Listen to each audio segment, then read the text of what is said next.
Howdy YouTube, it's Adriel, the hunting gear guy.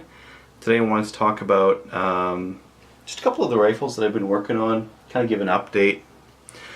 The YouTube channel just passed 50,000 views, so I thought I'd do something a little bit more special and maybe start up doing these more up-to-date updates on what I'm up to. So right now, I'm working on this guy right here.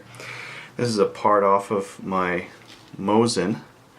As you can see, it's looking a lot better. This is the part that was all scratched up from taking off and on that top barrel clamp. Now it's a little bit glossy. It's a little bit matte looking, and that's because I just haven't sanded it in between coats. So I'm going to sand that one in between coats here. What I've got going on this is like a dark walnut stain. I didn't really think that the grain on this rifle was all that special, so I thought a darker stain might hide some of the imperfections that are in it and just still make it look good, but not show off with bunny ears on it, the grain on it. I'll just pull it up here, and since we're at 50,000 views, if I wanted to show off a couple of things, I just got it hanging in the background right now because it's got a little bit of stain applied to it and it's still drying off. Most of it's already dried off outside, so I thought I'd bring it in here for a quick video just to show it off and kind of show what we got going on with that. How close we can get without taking the camera off the tripod. Pretty close. I'm just gonna pull it off here. And with these updates, I'm gonna try to do them in one shoot because it takes forever to edit these things at night. There we go. So as you can see, it's pretty dark. There's some light patches that I'm just going to go over again, just because I don't want, you know, some guys will do like a tiger stripe where they've got lots of dark and light colors, and they'll do that by burning or by staining. I don't really want to do that, so I'm just going to go with one even stain, and that's one part where it's not even. So this is without putting the poly on it. This is just the stain. You can see it's kind of dark, quite matte looking, whereas this here is with the with that poly top coating, and it's got a little bit of glisten to it. Still a little bit matte, but again, I think that'll fix itself once I get it all sanded and sand between my coats there. Let's pull that open. If you're wondering, this shirt's from Zombie Supply Canada. They're another Edmontonian based company, and they do target metal and that kind of stuff. The other update I wanted to give was on this Norinco NS22 522. This is going to be my Gopher sniper rifle, and I've been working on it. I haven't actually had it out to the range yet, so I don't even know what it shot like from the factory. It's supposed to be they're very good, but I wanted to make it awesome before I got it out. And there's a couple things that I've done to it. There's some oil leaking out of it. I've bedded the action. I've hogged out the barrel channel to give the barrel a free float all the way down. I've bedded this bottom metal on it because from the factory, these wood stocks here were for the EM322, which is a bit of a smaller rifle. So they actually had to throw washers on the bottom here. If you bed it with epoxy, no more washers, a lot more of a steady mount as well. I'm still not going to do anything about this big cutout on the side. I don't know, I'm just too lazy, and it's not affecting function, and primarily I want this thing to be the functionality to be spot on. What I've also been working on is polishing the trigger and polishing this bolt and some of the bolt mating surfaces a little bit better, just to make them so that the bolt's slicker, it's a little bit easier to get into place, and hopefully it's going to be a little bit more repeatable. Now I did a little bit more polishing last night to the bolt, and I am really happy with how smooth it is going back and forth.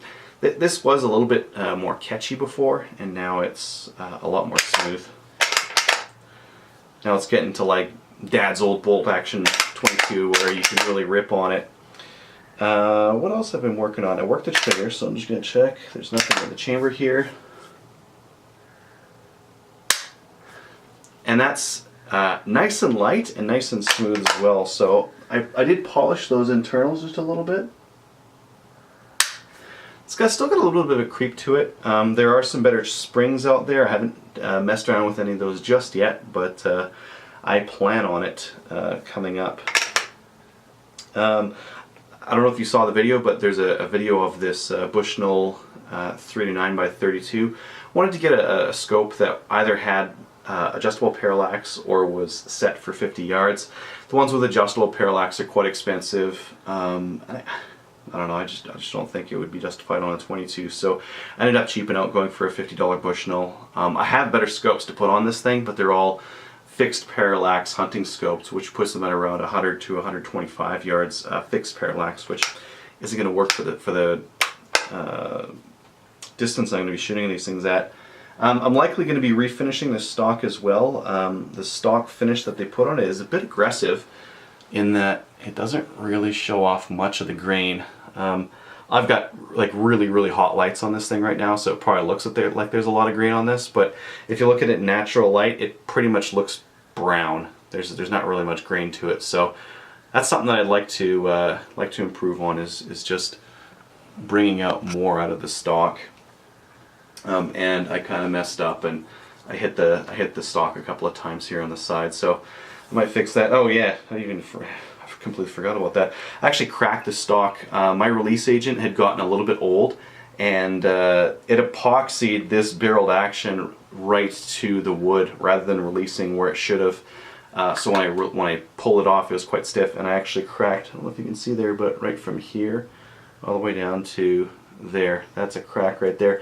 I wood glued it. It was a nice clean crack, so that wood glue's in there. It's never going to come off again, but I am stuck with thinking about what to do with this thing now. So I'm either going to refinish it, or I've got some tan Krylon that I might hit this thing with.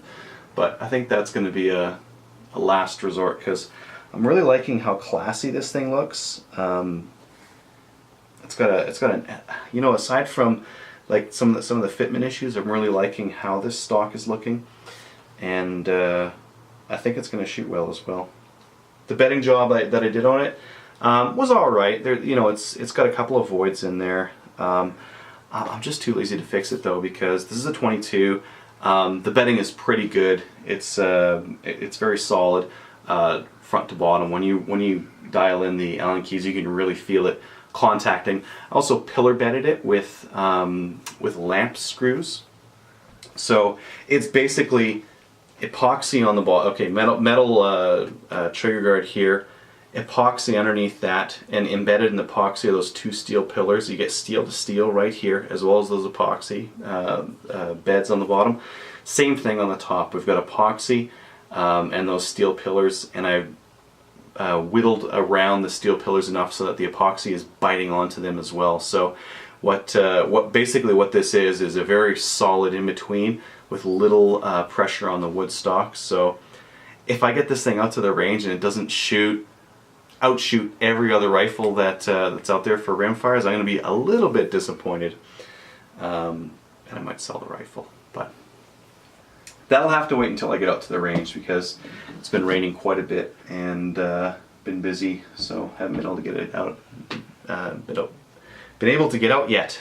But there you have it. That's what I've been up to. I've been mucking around with my Mosin and mucking around with my Noriko NS522. Thank you to everyone who's viewed my videos, all the 50,000, and everyone who's subscribed, because when you subscribe, you get to see all the new videos that are coming out as I'm putting them out.